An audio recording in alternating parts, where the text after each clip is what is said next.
सादर नमस्कार। अभी यूडाइस डेटा भरा जा रहा है जिसमें हम शिक्षक प्रोफाइल को किस तरह से संशोधन कर सकते हैं या ट्रांसफ़र टीचर को किस प्रकार से हम अपने यूडाइस प्रोफाइल से हटा सकते हैं या जो नया टीचर आए हैं हमारे विद्यालय में उसको किस प्रकार से ऐड कर सकते हैं।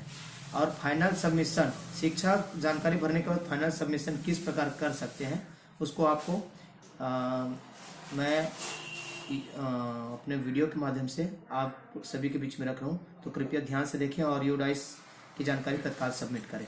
जो भी ब्राउज़र यूज़ कर रहे हैं उसके माध्यम से अपन एड्रेस बार में यूडाइस प्लस लिखेंगे इस तरह से और इंटर कर देंगे। इंटर करने के बाद हमारे पास ये हिंदी प्रोफाइल में है, मैं हिंदी करके रखा हूँ अपने ब्राउज़र को, उसको यूडाइस के जो ब्राउज़र है उसको, तो यहाँ पास है हिंदी इंग्लिश का ऑप्शन, तो मैं हिंदी में रखा हूँ। तो यहाँ पास लॉगिन करें और उसके बाद पहले मैं वीडियो डाला उसमें प्रोफाइल और सुविधाएं दिखाया था, अभी मैं शिक्षक मॉड्यूल के बारे में, तो अपन जो सेकंड चैप्टर है शिक्षक मॉड्यूल उसको क्लिक कर देना है। तो इस तरह से नया इंटरफेस करेगा। यहाँ से अपन को जिस विद्यालय का डेटा भर रहे हैं उसका आईडी और पासवर्ड सबमिट करेंगे, उसको कर लेना है और उसके बाद लॉगिन। तो इस तरह से हमारे पास नया इंटरफेस आएगा और जिसमें दिखा रहे हैं जिस विद्यालय का हम जानकारी ले रहे हैं भर रहे हैं उनके जानकारी, तो अपन को यहाँ पास ये जो लिखा है click here to open teacher DCF field, इसको अपन को क्या कर लेना है, क्लिक कर लेना है। तो इस तरह से नया लिस्ट आएगा। यहाँ पास दिखा रहा है ये रिपोर्ट सामने में जो टीचर का काउंट है, कितना टीचर है वहाँ, जैसे यहाँ पास दिख रहा है कि मेरा माउस जा रहा है वहाँ पास टोटल 2 टीचर और नॉन रेगुलर टीचर 0। उसके बाद दिखा रहे हैं total teaching staff position total 2 और इनकम्प्लीट 2। यहाँ पास इनकम्प्लीट अर्थात जो 2 टीचर यहाँ है इस विद्यालय में उनका जानकारी अभी तक अपडेट नहीं हुआ है, इसलिए 2 टीचर इनकम्प्लीट दिखा रहे हैं। तो अपन को क्या करना है, ये जो टोटल है, टोटल वाला जो लिखा है 2, उसको अपन हम क्लिक कर देते हैं। तो इस तरह से जिस टीचर की जानकारी भरना है उनका हमारे पास एंटर हो गया है। तो अपन जैसे यहाँ पास एक शिक्षक का जानकारी भरे, जैसे उसका जनरल प्रोफाइल को क्लिक करेंगे तो उनका जानकारी दिया हुआ है, उसको हम भरते चलेंगे। जो जानकारी डेटा नहीं भरा है उसको ही हमें क्लिक करना है। जैसे यहाँ पास इनका 3.36 है, ये सभी विद्यालय में सभी शिक्षक के में ये जो डेटा है सेलेक्ट ऑप्शन में पड़ा हुआ है, इसी को हमें सुधारना है। तो इनका जो पोजीशन है वो MA है, मोबाइल नंबर डला हुआ है, ईमेल आईडी और भरना है। तो ईमेल आईडी में है इनका कर रहा हूँ। तो इस तरह इनका ईमेल आईडी भरने के बाद अपन को क्या करना है, जो इनका योग्यता है उसको अपन को फिलअप कर देना है और इस तरह अपडेट मार देना है। अपडेट करने के बाद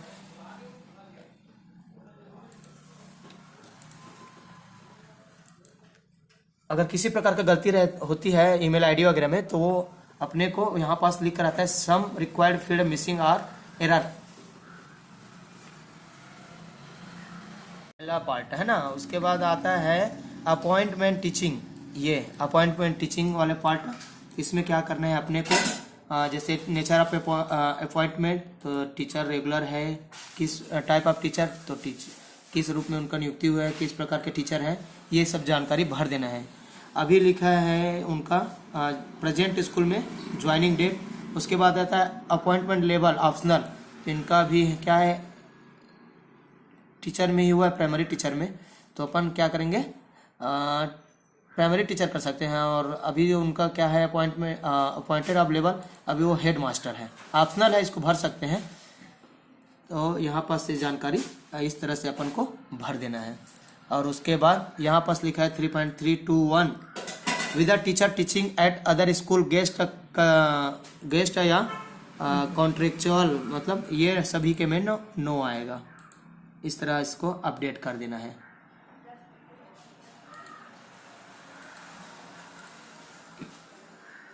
इस तरह इनका सभी जानकारी फिलअप हो गया है। इसमें अब अगला चैप्टर है ट्रेनिंग का। तो ट्रेनिंग में क्या वो BRC में या CRC में किसी प्रकार का ट्रेनिंग लिया हुआ है, तो इसको क्या करना है, संख्यात्मक देना है, 5 दिन 10 दिन जो भी लिए होंगे। उसके बाद language which teacher having working knowledge, शिक्षक के जो नॉलेज है उसको हिंदी अंग्रेजी सब्जेक्ट जो भी है उनके बारे में पूछ रहे हैं। तो जो आप भरना चाहें टीचर के डिटेल में वो आप भर सकते हैं, हिंदी अंग्रेजी संस्कृत जो भी है ऑप्शन दिया हुआ है वहाँ पास, इस तरह उसको अपडेट करना है। इस तरह दोनों टीचर का मैंने जानकारी अपडेट कर दिया है। तो ये क्या हुआ, पहले जो लाल में दिख रहा था वो अब ग्रीन हो चुका है। अब यहाँ से क्या करेंगे, अपना स्कूल डैशबोर्ड में जाएंगे। तो यहाँ पास ऑलरेडी वही दिखा रहा है, एंट्री तो कर दिए हैं, जानकारी भी सबमिट कर दिए हैं, उसके बाद भी यहाँ पास इनकम्प्लीट दिखा रहे दो। तो उसको क्या करेंगे, जो राइट साइड में रिफ्रेश बटन है उसको एक बार रिफ्रेश कर देना है। रिफ्रेश करने के बाद ये देखिए, अब ये इनकम्प्लीट वाला जो कॉलम था वो अब 0 हो गया है। रिफ्रेश करने के बाद ये 0 हो गया है। यही पास एक चीज़ और बताना चाहूँगा आप लोगों को, जैसे अपन इसको टोटल को क्लिक किए, अगर हमारे यहाँ कोई नया टीचर आए हैं तो ये ऐड न्यू टीचर की जानकारी आपको क्या कर देना है, फिलअप कर देना है। ऐड करेंगे, उसके बाद अपने पास ब्लैंक फॉर्म ओपन होता है और इसको ब्लैंक फॉर्म को आपको सबमिट करना है। तो हमारे यहाँ इस स्कूल में नया टीचर नहीं है तो नया टीचर की जानकारी हम नहीं भर रहे हैं। इस तरह से टीचर की जानकारी यहाँ से कर सकते हैं। और लास्ट में क्या करना है, ये नॉट मार्क कंप्लीटेड, जब तक इसको हम नॉट मार्क है इसको कंप्लीटेड टू मार्क नहीं करेंगे तब तक हमारा जो डिटेल है वो सबमिशन नहीं दिखाएंगे। तो इसके लिए क्या करेंगे, हम click here to mark completed में क्लिक करेंगे। उसके बाद यहाँ रिमार्क लिखने के लिए आएगा, 20 शब्द में कम से कम हमें अपना रिमार्क देना है।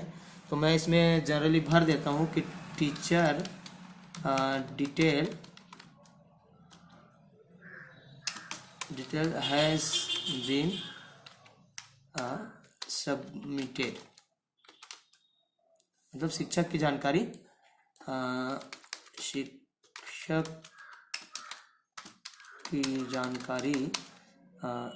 भर दी गई है जो कि पूर्ण एवं सही है। इस टाइप से आप अपने लैंग्वेज में इंग्लिश में चाहे लिख सकते हैं कि teacher detail has been successfully done, या जो भी है आप अपने लैंग्वेज में आप लिख सकते हैं यहाँ पास। और उसके बाद ये चेक बटन को आपको क्लिक कर देना है और यहाँ पास अपडेट स्टेटस, अब देख लीजिए ये जो था नॉट कंप्लीटेड दिखा रहा था वो अब ग्रीन में आकर कंप्लीटेड हो गया है। इस तरह से आप शिक्षक की जानकारी को भर सकते हैं और नए टीचर आए हैं उनका डिटेल जानकारी ऐड कर सकते हैं, और जो हमारे यहाँ से चला गया है उनको आप इस प्रोफाइल से डिलीट कर सकते हैं। तो आप भी इस तरह से आप अपने विद्यालय के टीचर की जानकारी भरें और यूडाइस के कार्य को कंप्लीट करें। Thank you.